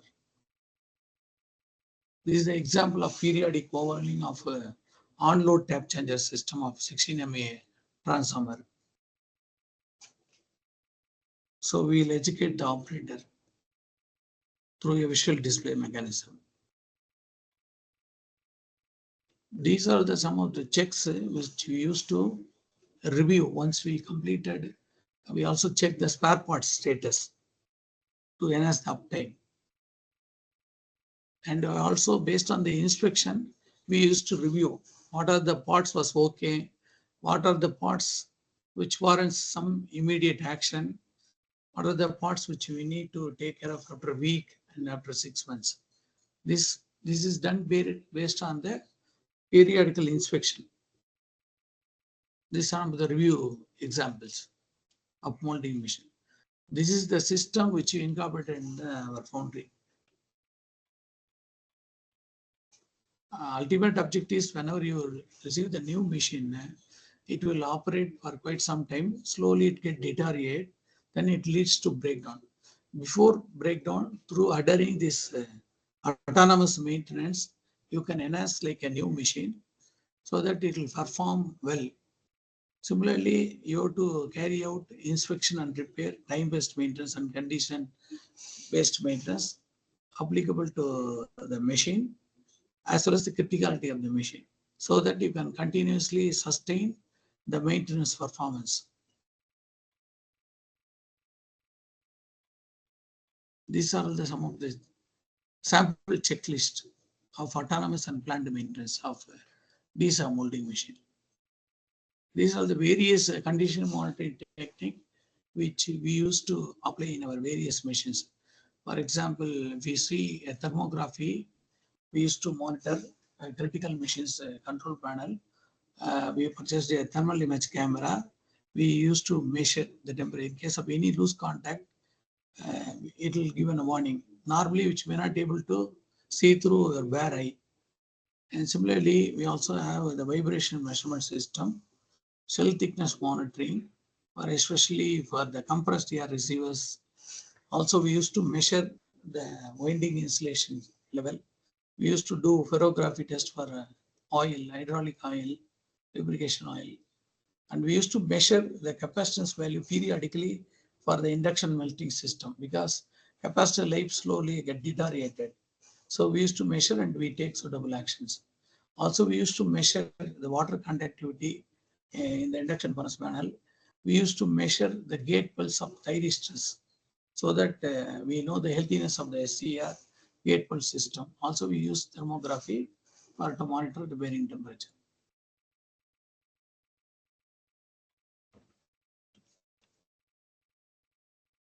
These are the matrix with respect to the equipment and condition-based technique. These are all some of the examples. So motor, we used to monitor a vibration analyzer, and we used to measure the velocity as well as the vibration. Both used to check, and we used to compare. One is offline, another is online. For example, we used to monitor continuously the current of diesel cooled drum. And in case of any issue, it will give a warning and it will trip the system. Through SCADA, we used to monitor the trend. These are the action which we have taken from TBM to CBM to reduce the cost. These are the benefits of CBM.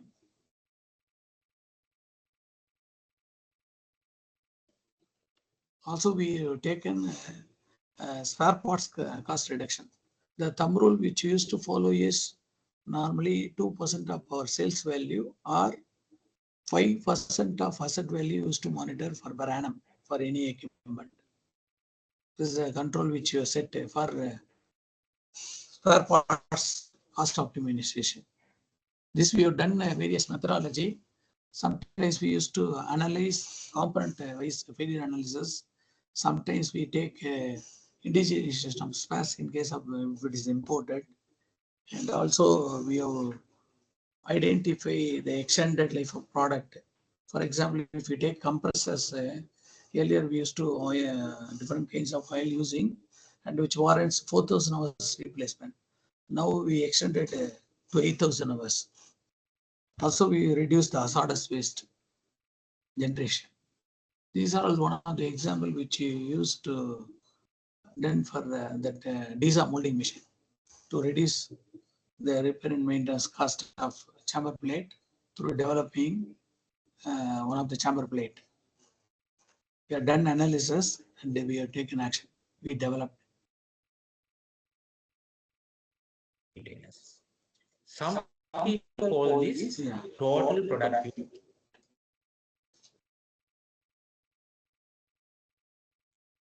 In the upcoming video, I'll share with you how to calculate MTTR, MTPF, OE.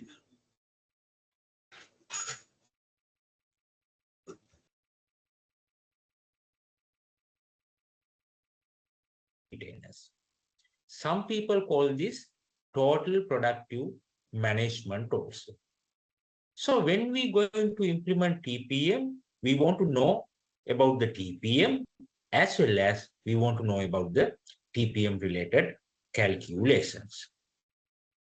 When we talk about TPM related calculations, there are mainly 4 terms. Now you can see that those 4 terms.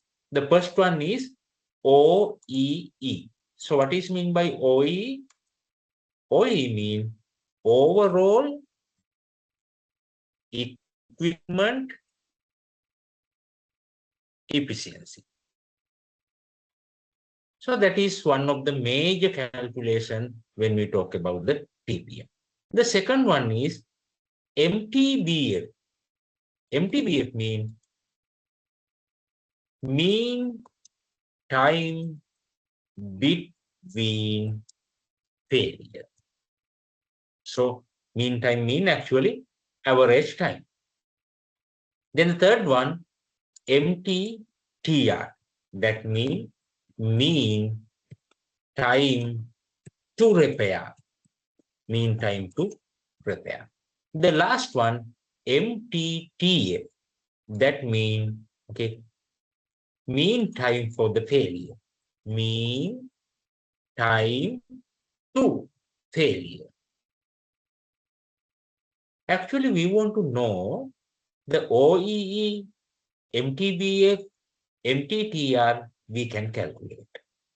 The MTTF, we can't calculate, we have to record that data.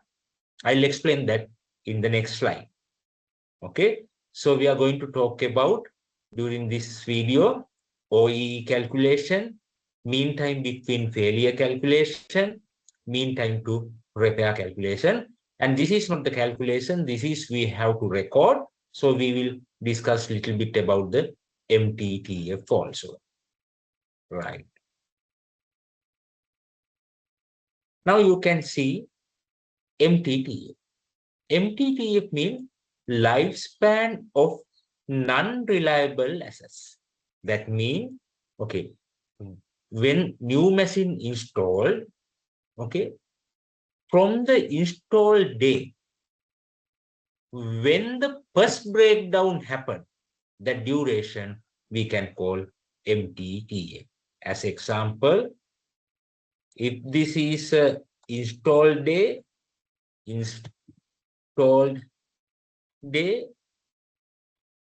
if this is the first breakdown happened, okay, first BD happened. So this duration, okay, from install to first breakdown happened, that is we call MTTF. So that is why I told you previously, this is we can't calculate, but install date we can record, then first breakdown happened date we can record. So based on that, we can identify what is the MTTF value. But MTTR mean, okay, it is mean time to repair. That means when the failure happened, at that time we start the repairing activity. So after start the repairing activity, next time again, when we start the operation, that duration we call time for the repair. So when we talk about particular day, there can be several repairs. So we have to calculate the mean time to repair, mean average time for the repair. So after we repair, now machine is running. This is called the running time. Okay. So what is called that usually machine running, again breakdown happen after some period. Okay, we are complete the repairing activity, then again running like that. So this is okay, mean time between failure. So before the failure, what is the running time? Okay, that is we can put into that mean time between failure calculation. So mean we are taking the average also of that parameter.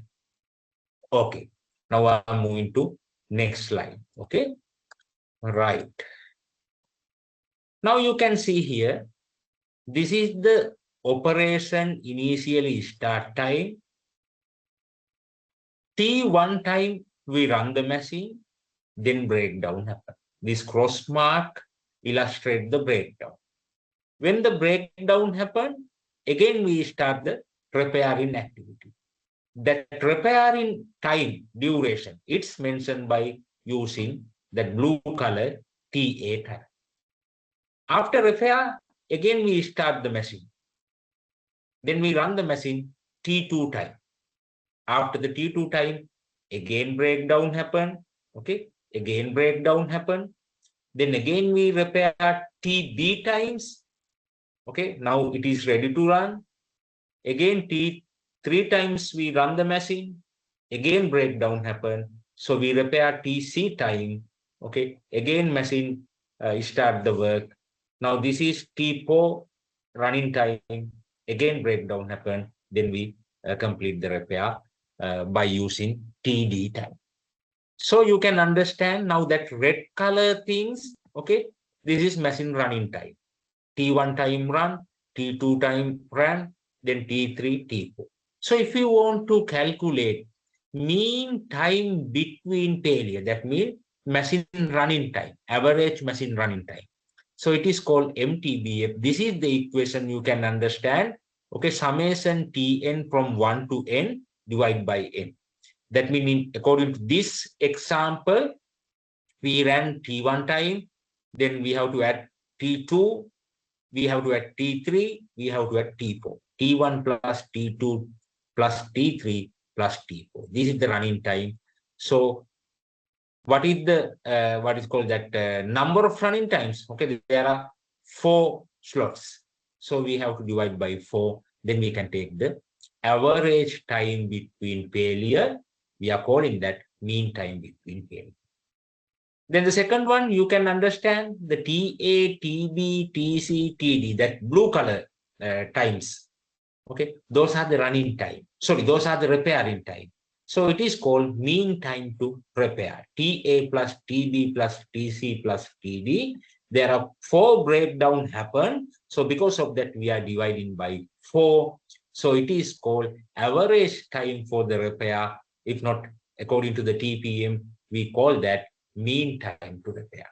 So I think it is very clear how to calculate mean time between failure and mean time to repair. Okay, this is one of the example. Now you can see some machine.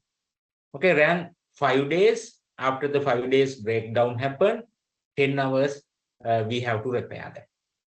After repair, again 10 days run. Okay, then breakdown happened. 20 hours repair we have done. Then 20 days run, again breakdown happened. It was 10 hours repairing time. Then 5 days run, again breakdown happened. 25 hours repairing we have done. Then 10 days run. So, okay, 15 hours repairing time we have done. So now we want to find out, okay, what we want to find out? We want to find out mean time between failure. That means average working time. In here, 5 days, then 10 days, then 20 days, 5 days, plus 10 days. We can't consider these 20 days because it is not mentioned the next failure. So we don't know after 20 days it will fail or it will take 30 days to fail. We never know. So we can't take this number. So what is the working time, total working time? Okay, 5 plus 10 plus 20 plus 5 plus 10. That means, okay, 50. So when we take the mean value, mean average value, we have to divide by 5. Why we want to divide by 5? There are 5 occasions. Okay. So what is the average time between failure, if not mean time between failure? 50 divided by 5, that means 10 days. So MTBF is 10 days. Now we want to find out, okay, mean time to repair. What is the average time taken for the repairing activity? Mean time to repair. Okay, you can see here 10 hours, 10 plus 20 hours. It is mentioned in this round shape. Okay, inside the round shape, the time mentioned.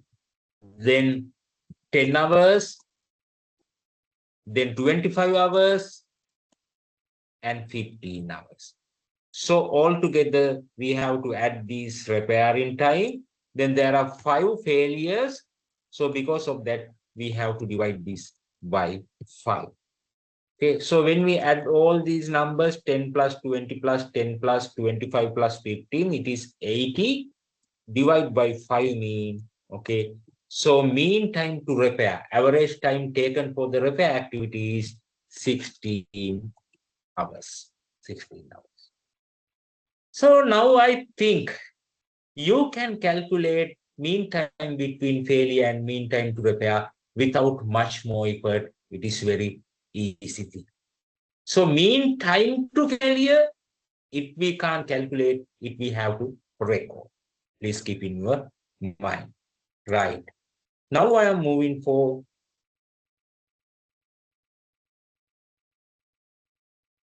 so 335 to the next. Anyone can't tell that is wrong. But the thing is, okay, that is not provide information about 3 loss related factors. When we talk about the TPM, there are three loss-related factors. What are the three loss-related factors? Availability, that means machine availability, then machine performance, then the quality of the product. Those are, we call, three loss-related factors. So when we calculate the OE, we want to add all these parameters. Because of that, we have to change, okay, because of that, we have to change the equation a little bit. Then, okay, OEE, overall equipment efficiency, we are going to calculate availability multiplied by performance multiplied by quality. Okay, that is the complex model. Complex means not the complex, but when we compare in the previous method, it is very easy. We calculate only the performance part, only the performance part. But we have to calculate the availability part as well as the quality part also. Okay, so I'm moving to explain about you availability. Then this is the equation for availability. Availability equal runtime divided by planned production time. Then how we can calculate the runtime? Okay, runtime we can calculate. Okay, runtime mean runtime equal planned production time minus stop time. Stop time mean maybe breakdown. There is an example in here. Planned production time is 8 hours. Stop time already given 0.5 hours. So we have to calculate the runtime. How we can calculate the runtime? Runtime equal planned production time minus stop time. So that means 8 minus 5, 7.5. So availability equal 7.5, that means runtime divided by planned production time, that is 8 hours. So 0.9375 is the availability. Now we have to find out the performance. What is the equation for performance? Performance equal idle cycle time into total count divided by runtime. So idle cycle time is 30 seconds, total count is 50, runtime is 3600. So performance equal 30 into 50, idle cycle time into total count, divided by runtime, then the answer came 0.42. Now already we calculate availability as well as the performance. The last one is quality. Quality equal good count divided by total count. Okay, good count is 50, total count is 55. So quality 50 divided by 55 means 0.909. So in here you can see overall equipment efficiency, availability multiplied by performance multiplied by quality. So this is the equation for availability. It is 0.93, then the performance 0.42, then the quality is 0.909. So when we multiply all these things, the OEE, the answer came 0.35. When we multiply by 100 to present in percentage form, then it is 35.79. So this is the complex model of overall equipment efficiency calculation. There is an example in here.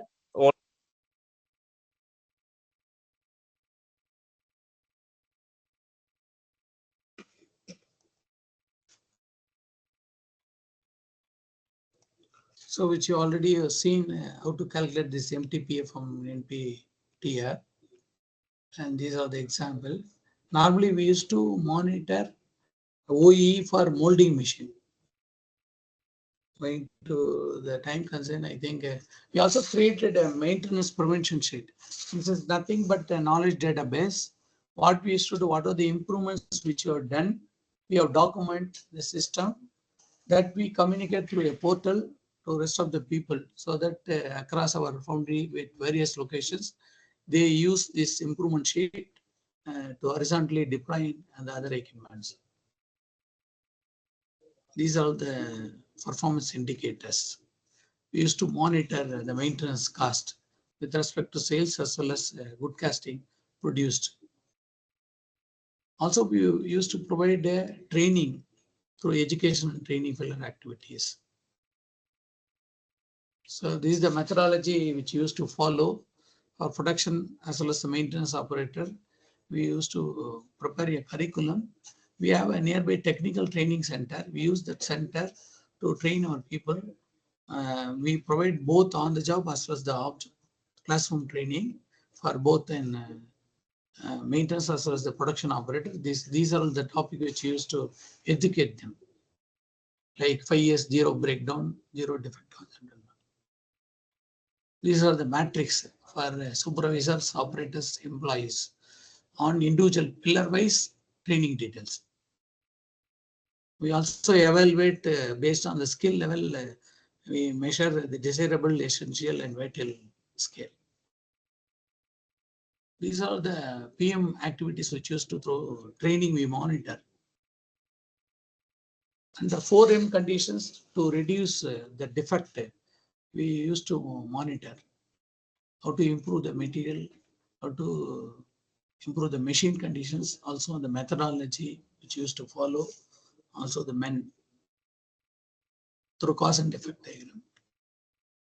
These are the skill level. Generally, we used to put retainment functions up to the junior level. Middle management level, we focused them for the improvement functions. Top management, innovation and breakthrough skill we used to impart. These are the various skill monitoring technique which used to monitor employee base. This is one of the case example for one of the operator.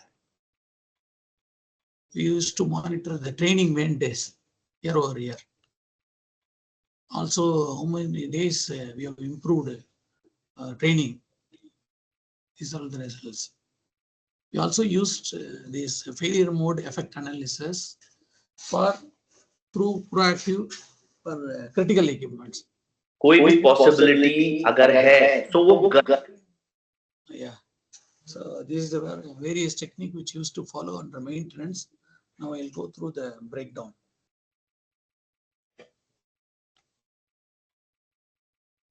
Hello friends. Yeah. In the learning of root cause analysis, so far we had seen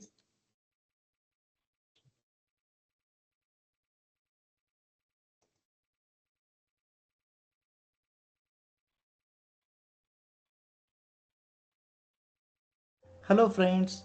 In the learning of root cause analysis, Hello friends.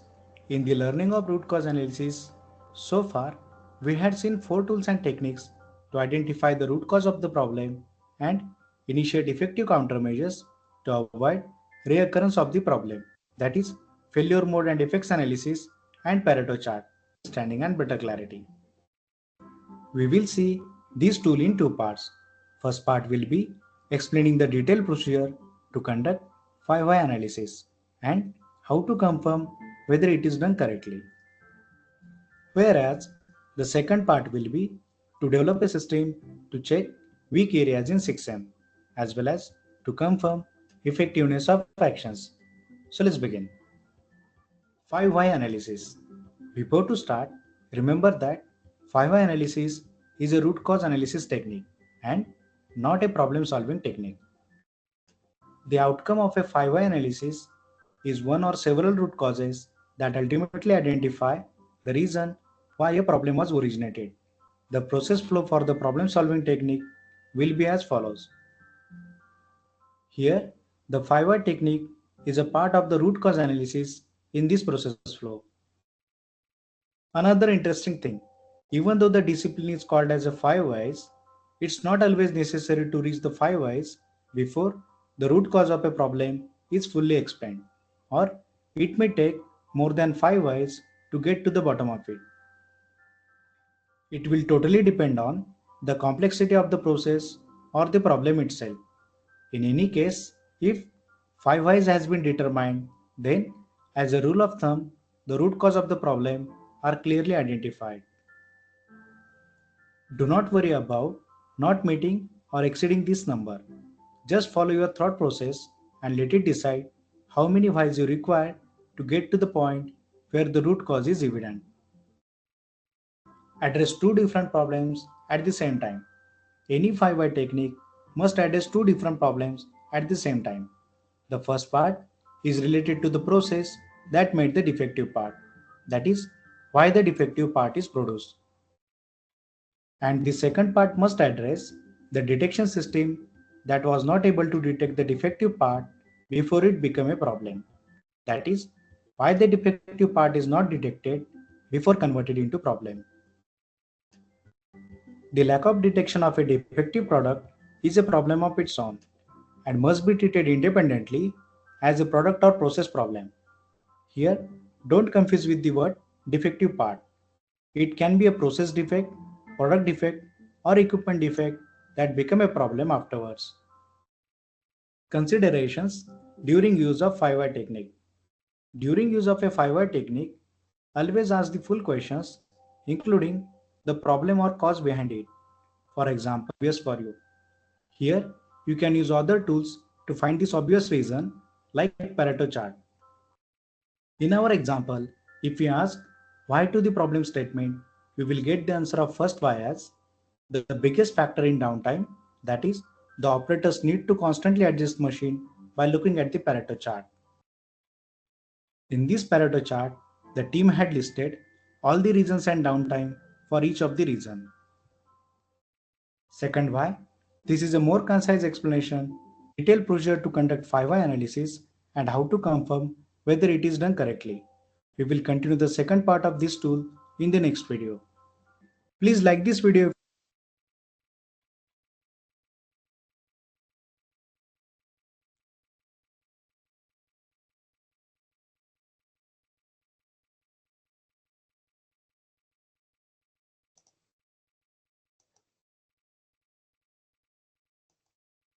This 5 why analysis, I'll show you some one of the example.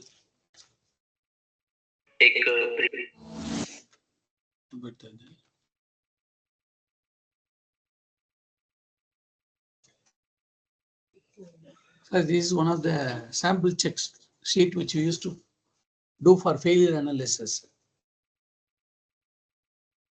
This is the Kaizen format. I think with respect, Kayalan sir.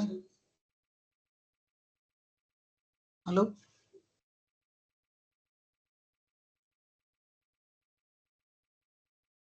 Hello. Yes, sir. Sir, we may start the question and answer session. I think you can go ahead, sir. I believe that we'll have only 15 minutes time.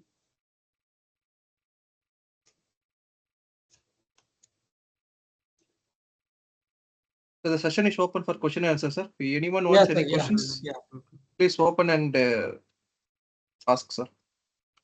Yeah.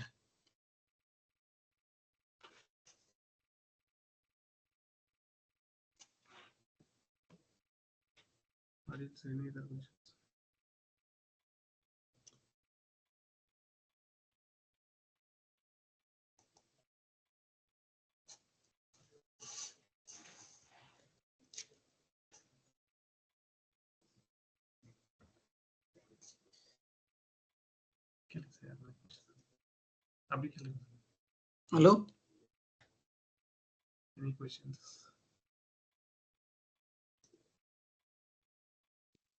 Rohit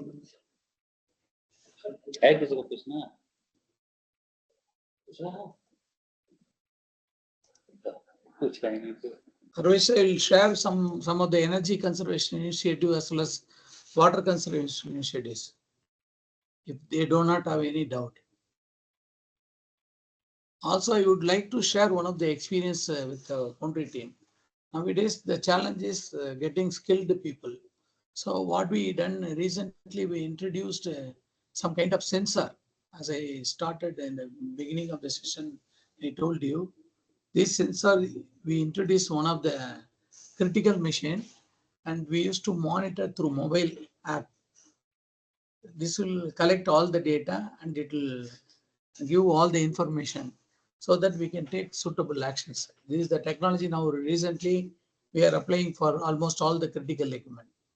The advantage here is earlier with using TPM technique, only we know the results once in 24 hours or once in 8 hours.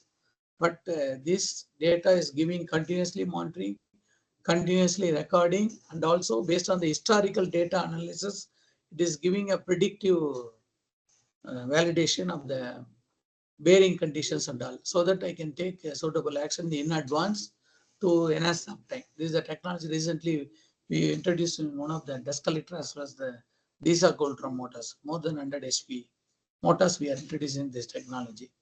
I think this will be useful where you have the problem with the manpower. Clear, sir? And these are some of the sustainable initiative which you have done on renewable energy front, the rainwater utilization.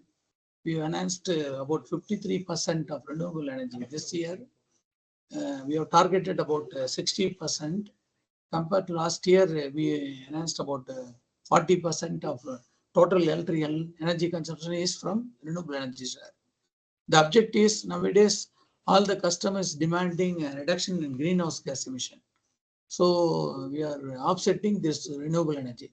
Also, we are reducing freshwater consumption through utilization of rainwater. Also, we are enhancing the recycled material content in the melting process. Also, we used year over year 10% of waste generation from the process, solid waste, for use as a raw material either in our industry or the other industry. Like we installed a sand reclamation plant. Also, we used a certain sand waste for construction purpose. We also reduced the scope on emission reduction, I mean the fossil fuel consumption, through switching over to electrical energy operated ladder lifting system. Also, our 100% packaging system is recycled. These are some of the initiatives which are done on sustainable front. These are all the initiatives which are done on energy conservation front. We introduced energy efficient electrical energy operated motors in place of compressor vacuum pump at DISA molding machine. There is a reduction of 10% energy. Similarly, we also introduced the fixed demand cost reduction through optimum power share controller. Also, we upgraded the old conventional type screw compressors with the energy efficient permanent mode system motor with variable frequency drive. So there is about 10% energy reduction. Also, we replaced all compressed energy operated drilling machine at the core shop with the electrical energy battery operated cordless drilling machine. We also upgraded the old conventional SCR technology induction panel with IGBT technology, especially for the holding system. There's 8% reduction. We also replaced transparent sheets in the rooftop. Also, we upgraded conventional light with the energy efficient LED lamps. We also introduced variable frequency drive for mixers, pumps, dust collector system. Based on the process feedback, the speed get optimized. Similarly, we also introduced zero air loss reduction valve. These are some of the water conservation initiatives. We enhanced the rain harvesting charging pit. We also introduced a drinking water system which extract from the atmosphere air. We also replaced conventional software with automatic generation software. Also, we used to enhance the rainwater charging bed capacity year over year about 10%, so that we want to move towards water neutral. Then we want to move to the water positive. We also using the water which is generated from the air conditioner for our induction panel, as well as for the inspection department use for preparing the rust preventing oils. Also, we introduce a RO plant system to increase the cycle of concentration limit and melting cooling system in order to reduce the water consumption. Also, we upgraded the demine plant with the latest system, cartridge type system. Any questions, sir? Okay. Sir, if anybody is there to ask questions, otherwise we will wind up the meeting. Okay. Since there is no one is asking, then we'll call the meeting to the end. And I really thank all the participants who voluntarily come forward to participate in this meeting. And the next meeting will be on 22nd November 2024, Friday. And the topic will be machine learning for Foundry. this session will be conducted by Dr. Sri Vallabh Devi. He is from Tiger Analytics, who has taken classes in IIT Tirupati for the artificial intelligence students. So I request all the participants to come again on 22nd November 2024 without fail. In the meantime, we will also circulate the meeting details to everyone. With this, I sincerely thank Mr. A. Balaji for his speech on zero maintenance in Foundries. Thank you very much. Thank you, sir. Thank you. Thank you very much. Thank you. Yeah. Thank you, sir. Thank you, one and all, for active participation. Thank you. Thank you, Dalan, sir. Oh, thank you, boss. Thank you. Thank you.